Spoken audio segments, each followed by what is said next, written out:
한국 현대사를 그린 여러 영화가 있습니다. 그중 오늘은 대한민국 사람이라면 누구나 들어봤을 법한 이야기 1987을 리뷰해보려고 합니다.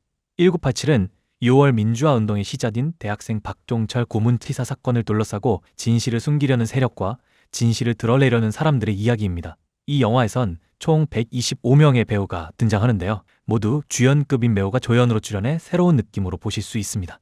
그럼 오늘의 영화 시작하겠습니다. 어느 한 의사가 급하게 앰뷸런스를 타고 남영동으로 옵니다. 영문을 알 수 없이 끌려와 험악한 분위기에 잔뜩 긴장하는데 남영동 대공분실, 누군가 긴박하게 심폐소생술을 진행 중입니다. 의사는 환자의 상태를 확인하지만 이미 사망한 상태였습니다. 강순재, 할 수 있는 모든 응급처치를 시도해보는데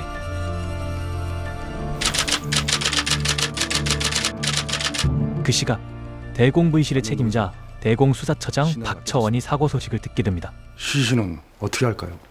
태우라오. 누군가의 죽음에도 전혀 개의치 않습니다. 아무렇지 않게 시신을 태우라고 지시하죠. 글쎄 뭘 또 준비하셨네. 그리고 안기부장과의 만남. 김정남? 민주화 운동을 주도하고 있는 인물 중 하나인 김정남을 잡고자 합니다. 오도지침 폭로, 인천 사태 배우 조종다디요. 그리고 여기 먹방 잘할 것 같은 서울지검의 최검사가 있습니다. 신나게 짜장면을 먹으려는 그때 대공수사처 형사들이 찾아옵니다. 도장 하나만 찍어주십시오. 박종철, 서울대, 심장마비? 22살짜리가? 의사가 급하게 응급처치를 했던 환자는 22살 대학생이었습니다. 그 서울대생 일 없겠죠? 그럼요. 관례대로 처리 중입니다. 그리고 최검사는 서류를 보며 어이없어합니다. 죽은 지 8시간도 안 됐는데 아버지가 죽은 아들을 봤다 못 봤다. 어떤 아버지가 서울대 다니는 아들 시신도 확인도 안 하고 화장을 하라고 그러나? 아무래도 자식이 시신도 보지 않고 화장할 일은 없겠죠. 찍으십시오. 이 새끼가 어디서 찍으라 말을. 눈 딱 감으시고 한 번만 찍어주십시오. 부검을 하고 사인이 나와야 매장을 하든지 화장을 하든지 할 거 아니야. 위에서 해 뜨기 전에 화장하랍니다. 그 위라는 건 어딜 말하는 걸까요? 내일 아침에 부검하고 오후에 화장해. 아닌데요. 그냥 높은 곳은 아닌 것 같습니다. 예, 알겠습니다.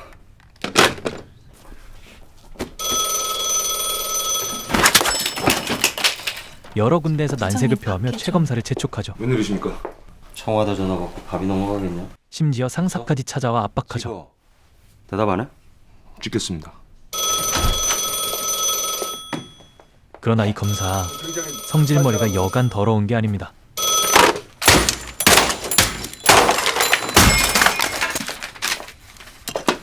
화를 참지 못하는 최검사, 그리고 빠르게 서류를 작성합니다. 시신에 손만 대봐. 공무집행 방해죄로 족친다 내가. 화장하지 못하도록 못을 박아버립니다. 대한민국 검사는 무슨 홍어 조수라나 이 개새끼들이. 그래서 말인데 네가 쥐약 좀 놔야겠다. 그리고 후배 검사를 쥐약이요? 시켜 무언가를 계획하죠. 다음 날 행방이 묘연한 최검사는 놀래라. 여보자, 일어나. 지검장 사무실에서 처자고 있습니다. 등장빛이 어둡네요. 처장한테 전화를 받아야 되겠냐. 부천서 성검은 사건 때요. 그때 그 자식들이 하자는 대로 기소유예. 알고 보니 그들이 하자는 대로 했다가 검사 쪽이 피해 입었던 사건이 있었나 봅니다. 선배님께서 그냥 꼴통이 땡깡 부린다고? 그는 대담하게 부검을 강행하겠다고 선언합니다. 예, 알겠습니다. 염려 마십시오. 한편 예. 최 검사의 후배는 신문 기자를 사무실로 불러들입니다. 경찰들 큰일이다. 서울대생이라면서. 그리고 은근슬쩍 서울대생이 사망한 것을 흘리는데 아유, 전혀 모르고 있었지만 아는 척을 해보는 기자. 국대생이라던가 언어학과라던데 이름이 박종 뭐라던데. 하여튼 남영동 애들 너무 막 나가서 큰일이다, 큰일. 사람들 참 손이 떨릴 정도로 큰 사건입니다. 남영동에서 조사받던 서울대생이 사망했답니다. 나를 영안 실어 데리고 오나? 그리고 영문도 모른 채 병원 영안실로 끌려온 가족들. 소리는 어디 있는데요? 아들의 영정사진만이 기다리고 있을 뿐입니다. 그리고 서울지검 출입 기자실. 받아쓰기 검사 한번 해볼까? 급박하게 전화벨이 울리기 시작합니다. 기자들은 다급하게 신문을 확인해 보는데 이 검사가 흘린 정보로 서울대 학생의 사망 소식을 알렸습니다. 그게 문제야? 세상에 와서 공간에 쳐들어갔어. 아니 이거 팩트잖아요. 그러나 보도 지침을 어겼다며 신문사로 찾아온 보안사. 언론에 알려진 서울대 사망 사건으로 윗부는 심기가 불편하신 모양입니다. 우연아, 일 있고 싶다. 나란 일 하다 보면 종종 있는 일이디요. 이대로 발표하시오. 이미 쓰여진 각본대로 대학생이 사망한 과정에 대해 말하는데 말씀드리는 게인데요. 가혹행위는 결단코 없었습니다. 어쩌다 죽었단 말입니까? 그 조사관이 책상을 그 학생이 겁이 잔뜩 질려가지고 조사관이 책상을 탁 치니 억하고, 예? 지금 그게 말이 됩니까? 말도 안 되는 사인에 동요하는 기자들. 중대병원 의사가 확인했다 아닙니까? 중대병원이요? 그 순간 치안본부장이 말실수로 목격자가 있었음을 밝히고 맙니다. 중대병원으로 달려가는 기자들. 그거는 부검을 해봐야 알 수 있는. 거기서 뭐 어떻게 했다고 그래? 제가 도착했을 때는 이미 그냥 심정지 상태였습니다. 몸에 물기를 좀 닦아냈고요. 그러나 임박음을 위해 대기하고 있던 경찰들. 경찰이 총을 보여주며 조용히 협박합니다. 그러니까 쇼크 사라는 거야. 소득 없이 돌아가는 기자들. 그러나 윤상삼 기자는 본능적으로 무언가 숨겨져 있다는 것을 알아차립니다. 화장실. 한편 사망한 박종철의 부검을 위해 기다리는 최 검사. 대공 경찰들과 검사 간의 알력 다툼이 일어나려는 중 지금 안 잡아보면 못 잡아본다 아닙니까? 박종철의 유족들을 목격합니다. 당신의 부하들이 정당한 공무집행을 방해하고 있습니다. 깡좋게 박 처장에게 직접 전화를 건 최 검사. 내래 대공처장이야. 씨발 대공은 법이고 나발이고 뭐 안 지켜도 된다 이거야? 지금 당장 형사소송법 펼쳐서 수사 지휘권이 누구한테 있는지 확인해봐. 그리고 그 사투리 좀 고치지? 김일성이네. 에? 결국 박 처장과 최 검사가 부검 대면합니다. 명령 섭니다. 기켜봤자 네 아가리만 아플 거인데. 법 따위 가볍게 무시하는 박 처장. 잠깐! 오촌 당숙 회심의 초보모 일격. 셋째 딸. 그 딸이 여기 기자랑 국제 결혼을 했거든요. 88올림픽에 문제 생기면 대통령 각하께서 굉장히 불편해하실 텐데 어떻게 하실 거예요? 기간다고 달라지는 거 없으니끼리. 부검합니다. 내래 네 모가지 땄어야. 의사를 끈질기게 기다리던 윤상삼 기자. 사건의 전말을 물어봅니다. 보신 대로만 얘기해 주시면 됩니다. 선생님. 물로 흥건했습니다. 욕조가 있었고요. 양심껏 사실을 말하는 의사. 사망 원인이 뭐 그리고 양심껏 결과를 작성한 부검의. 이게 형식적인 거니까 휴가라고 생각하고 감사과에 결국 일파만파 퍼지는 논란을 막을 수 있는 방법은 제가 왜 경아, 꼬리 자르기입니다. 다녀오라. 현장에 있던 경찰에게 잘못을 몰아버리죠. 그리고 그 시각 동아일보 사무실. 야 어디가? 내일부터 검은 근절 캠페인 연재한다. 부자. 예? 특별 지지반 구성해서 왜 죽었는지 누가 죽였는지 샅샅이 밝혀내. 부자. 말도 안 되는 보도 지침을 무시하고 박종철의 사망 사건을 취재하기로 합니다. 보도 지침이 대수야. 앞뒤지지 말고 들이박아. 예. 그리고 치안본부장의 부름을 받은 부검의. 저 경부 압박에 의한 질식사입니다. 물고문 과정에서 욕조턱에 목이 눌리면서 이러지 말아라.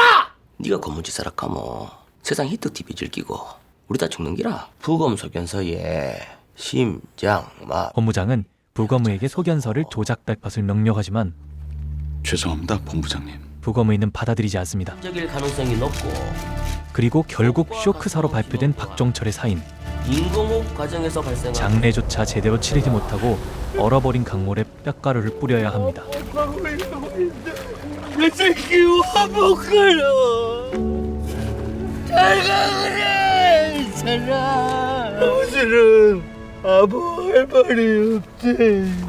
어떤 이유 때문인지 최 검사는 퇴직하게 되고 진실을 밝히고자 하는 윤상삼 기자를 보게 됩니다.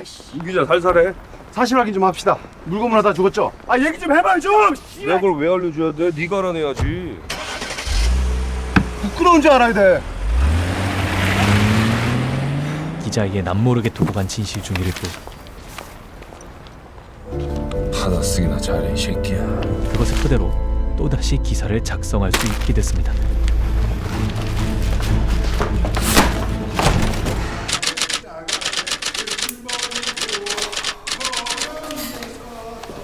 그리고 여기 수감자와 펜팔을 나누는 교도관이 있습니다. 조용히 좀 시켜. 이번에 서울대생 고문에 아부 죽인 놈들이야.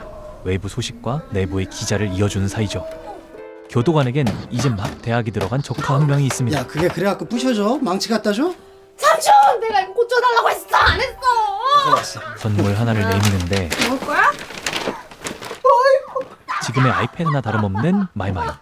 사실 선물을 준 이유는 조카에게 감옥에서 쓴 기사를 대신 전달하기 위함입니다. 삼촌은 누가 봐도 생긴 게 이래가지고 매번 깡패같이 생겼기 잡히잖아. 때문에 근데 넌 건물에서 안 늘 잡히니까. 잡히니까요. 정신 좀 차려 좀. 너 좀. 진짜 좋은 일이야, 진짜. 야, 삼촌이 조카한테 아무거나 막 시키겠니? 아, 뭐 싫으면 어쩔 수 없는 거지. 연희는 삼촌의 부탁을 들어주기 위해 절을 갑니다. 그 절에는 진실을 위한 종교 대통합이 이뤄지고 있었습니다.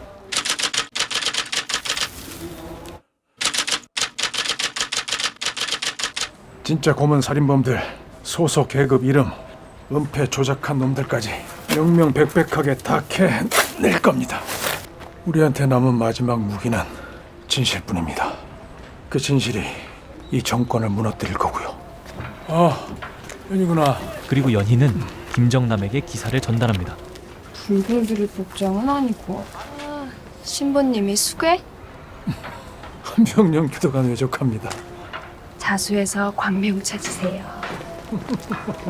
앉은 자리에 풀도 안 나는 것으로 유명한 보안계장은 원칙대로 면회에서 나누는 대화를 기록하지만 갑자기 들이닥친 경찰들. 면회 규정을 준수해 주십시오. 면회 기록을 모두 찢어버립니다. 일단 한번 더 쓰면 교도소 통째로 폭파시킬 건가. 야, 넌 집도 가까운 인연이. 한편 대학생이 된 기념으로 미팅을 나온 교도관의 조카 연희. 세수만 했는데 광란이? 하필 왜 이런 날에 데모를 하는 걸까요? 시위대로 오해받아 잡혔지만 갑자기 나타난 남자가 도와줍니다. 상인이 가게로 피신하도록 도와줍니다. 대박 지랄이. 손으로 닦으면 더 따가워요. 도와준 남자는 세수하세요. 잘생겼네요. 엄청나게 잘생겼습니다. 그리고 검사의 취조를 받는 고문경찰. 피해자의 손목에 추가 흔적이 없었네. 어차피 과실치사인데 뭔 상관이야. 대충 합시다. 니는 가혹행위 치사죄야. 고문치사! 죄목 변경 안 됐습니까? 과실치사로 빼내준다는 박 처장의 말을 믿었지만 아직 죄목이 바뀌지 않은 것을 알게 됩니다. 내가 안 죽였어. 뭐? 분노해서 진실을 말하기 시작하는데 진술을 하기 시작하자 쳐들어온 경찰들. 죽인 건 니들이잖아. 아니야? 박종철을 죽인 자들은 사실 이 경찰들이었습니다. 결국 박 처장이 달래기 위해 찾아오지만 이걸로 내 인생 10년 버리라고요? 아니지. 네 마누라, 네 아새끼들 임진강에 던져버리고서 선택하라. 가족까지 협박당하자 어쩔 수 없이 수긍하기로 합니다. 연희는 학교에서 자신을 구해준 남자를 발견합니다. 만화 사랑 동호회를 홍보하고 있네요. 저런 얼굴로 만화를 좋아하는 걸까요? 남자 때문에 동호회에서 홍보하는 상영회를 간 연희. 무슨 영화예요? 영화 아니고 다큐예요. 외국에서 만든. 광주 사태 알죠? 진실이 담겨 있습니다. 알고 보니 단순히 만화를 보는 곳이 아니었죠. 영상을 보고 충격받은 연희. 나도 처음에 끝까지 다 못 봤어. 뭐 어쩌자는 건데요? 총등 군인들하고 싸울 거예요? 그러다 저 사람 죽으면 누가 책임지냐고요? 우리가 한 번쯤은 해볼 생각을 연희도 하고 있습니다. 1987년 4월 13일 대통령의 특별 담화 방송. 독재 연장 선언하겠다는 거잖아 지금. 자신의 후계자에게 정권을 물려주겠다는 이야기. 그러기 위해선 박종철 사건을 잘 덮어야만 했습니다. 김정남을 찾기 위해 전력을 다하는 박 처장. 보안계장은 면회 기록을 복원해 기자에게 건네줍니다. 제가 할 수 있는 건 여기까지입니다. 기자는 빠르게 기사를 적기 시작하죠. 완성된 기사를 전달해야 했지만 경계가 더욱 삼엄해진 상황. 깜짝이야. 결국 조카 연희에게 다시 한번 부탁하게 됩니다. 안 해. 진짜 마지막이야. 근데 삼촌만 다쳐. 야, 그럼 사람이 억울하게 죽었는데 그냥 가만히 있어? 연희는 자신을 구해준 남자도 삼촌도 이해하기 힘듭니다. 지지배가 꼬박꼬박 말될 거 아니까 싸우지.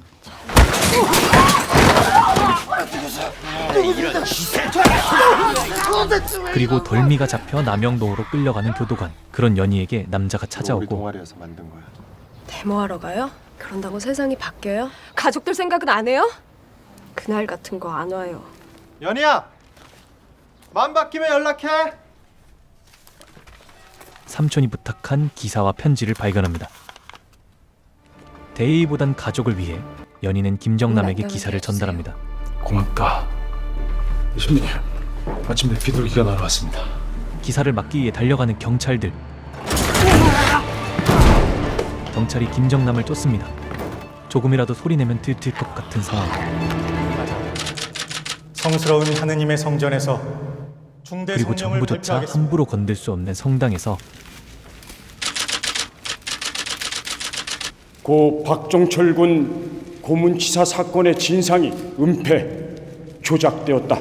박종철 사망 사건에 대한 진실이 밝혀집니다. 고문하여 진실을 알게 된 기자들은 누구 하나 다를 것 없이 전화를 위해 뛰어갑니다. 고문치사 집법 경장 이정호. 결국 진실을 덮지 못한 박 처장은 본인이 부하를 벌인 것처럼 윗분에게 버림받게 되죠.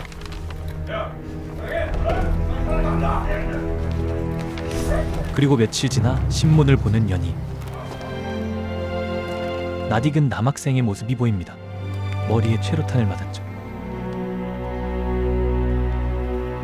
연희는 거리로 나서게 됩니다. 모두가 한마음으로 거리에 있었습니다. 1987년에 일어난 6월 민주화 운동을 그린 영화.